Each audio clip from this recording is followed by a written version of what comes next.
12 Traditions. Tradition 8.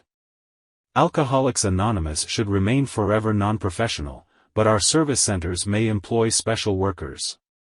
Alcoholics Anonymous will never have a professional class. We have gained some understanding of the ancient words, freely ye have received, freely give. We have discovered that at the point of professionalism, money and spirituality do not mix. Almost no recovery from alcoholism has ever been brought about by the world's best professionals, whether medical or religious.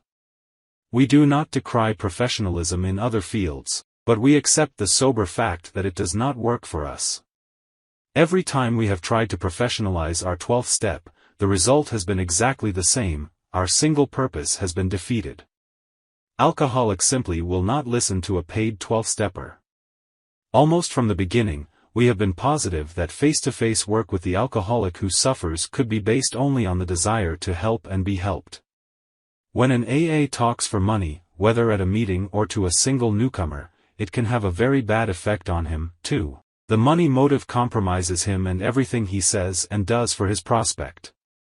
This has always been so obvious that only a very few AAs have ever worked the 12th step for a fee. Despite this certainty, it is nevertheless true that few subjects have been the cause of more contention within our fellowship than professionalism. Caretakers who swept floors, cooks who fried hamburgers, secretaries in offices, authors writing books, all these we have seen hotly assailed because they were, as their critics angrily remarked, making money out of AA. Ignoring the fact that these labors were not 12th step jobs at all, the critics attacked as AA professionals these workers of ours who were often doing thankless tasks that no one else could or would do. Even greater furors were provoked when AA members began to run rest homes and farms for alcoholics, when some hired out to corporations as personnel men in charge of the alcoholic problem in industry, when some became nurses on alcoholic wards, when others entered the field of alcohol education. In all these instances, and more, it was claimed that AA knowledge and experience were being sold for money, hence these people, too, were professionals. At last, however, a plain line of cleavage could be seen between professionalism and non-professionalism. When we had agreed that the 12th step couldn't be sold for money, we had been wise. But when we had declared that our fellowship couldn't hire service workers nor could any AA member carry our knowledge into other fields, we were taking the counsel of fear which today has been largely dispelled in the light of experience. Take the case of the club janitor and cook. If a club is going to function, it has to be habitable and hospitable. We tried volunteers, who were quickly disenchanted with sweeping floors and brewing coffee 7 days a week. They just didn't show up. Even more important, an empty club couldn't answer its telephone, but it was an open invitation to a drunk on a binge who possessed a spare key. So somebody had to look after the place full-time. If we hired an alcoholic, he'd receive only what we'd have to pay a non-alcoholic for the same job. The job was not to do 12th step work. It was to make 12th step work possible. It was a service proposition, pure and simple. Neither could AA itself function without full-time workers. At the Foundation * and intergroup offices, we couldn't employ non-alcoholics as secretaries, we had to have people who knew the AA pitch. But the minute we hired them, the ultra-conservative and fearful ones shrilled, professionalism. At one period, the status of these faithful servants was almost unbearable. They weren't asked to speak at AA meetings because they were making money out of AA.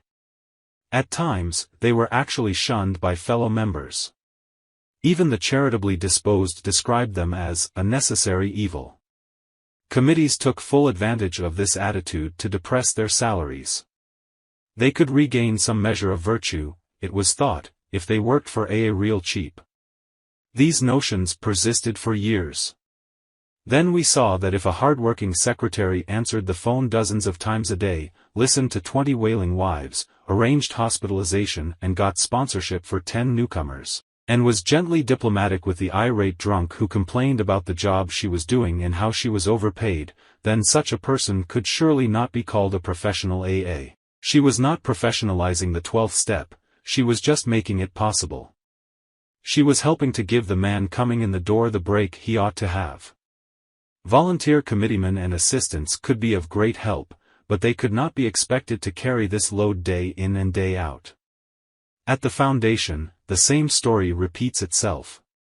8 tons of books and literature per month do not package and channel themselves all over the world. Sacks of letters on every conceivable AA problem ranging from a lonely heart Eskimo to the growing pains of thousands of groups must be answered by people who know. Right contacts with the world outside have to be maintained. AA's lifelines have to be tended. So we hire AA staff members. We pay them well, and they earn what they get. They are professional secretaries, but they certainly are not professional AAs. Perhaps the fear will always lurk in every AA heart that one day our name will be exploited by somebody for real cash. Even the suggestion of such a thing never fails to whip up a hurricane, and we have discovered that hurricanes have a way of mauling with equal severity both the just and the unjust. They are always unreasonable. No individuals have been more buffeted by such emotional gusts than those AAs bold enough to accept employment with outside agencies dealing with the alcohol problem. A university wanted an AA member to educate the public on alcoholism. A corporation wanted a personnel man familiar with the subject. A state drunk farm wanted a manager who could really handle inebriates.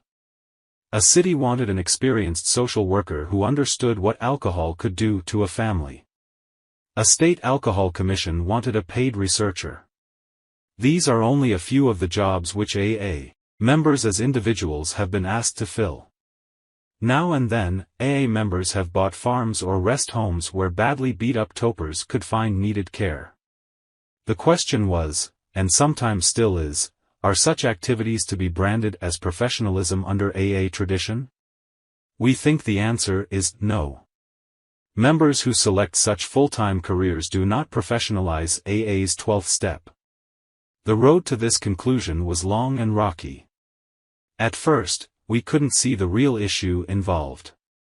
In former days, the moment an AA hired out to such enterprises, he was immediately tempted to use the name Alcoholics Anonymous for publicity or money-raising purposes.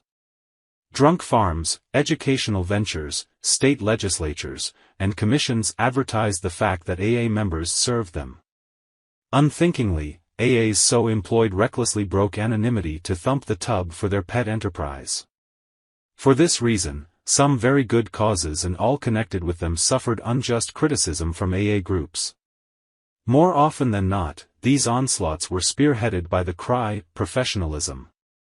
That guy is making money out of AA, yet not a single one of them had been hired to do AA's 12th step work. The violation in these instances was not professionalism at all, it was breaking anonymity. AA's sole purpose was being compromised, and the name of Alcoholics Anonymous was being misused. It is significant, now that almost no AA in our fellowship breaks anonymity at the public level, that nearly all these fears have subsided. We see that we have no right or need to discourage AAs who wish to work as individuals in these wider fields. It would be actually antisocial were we to forbid them. We cannot declare AA such a closed corporation that we keep our knowledge and experience top secret. If an AA member acting as a citizen can become a better researcher, educator, personnel officer, then why not? Everybody gains and we have lost nothing. True, some of the projects to which AAs have attached themselves have been ill-conceived, but that makes not the slightest difference with the principle involved. This is the exciting welter of events which has finally cast up AA's tradition of non-professionalism. Our 12th step is never to be paid for. But those who labor in service for us are worthy of their hire.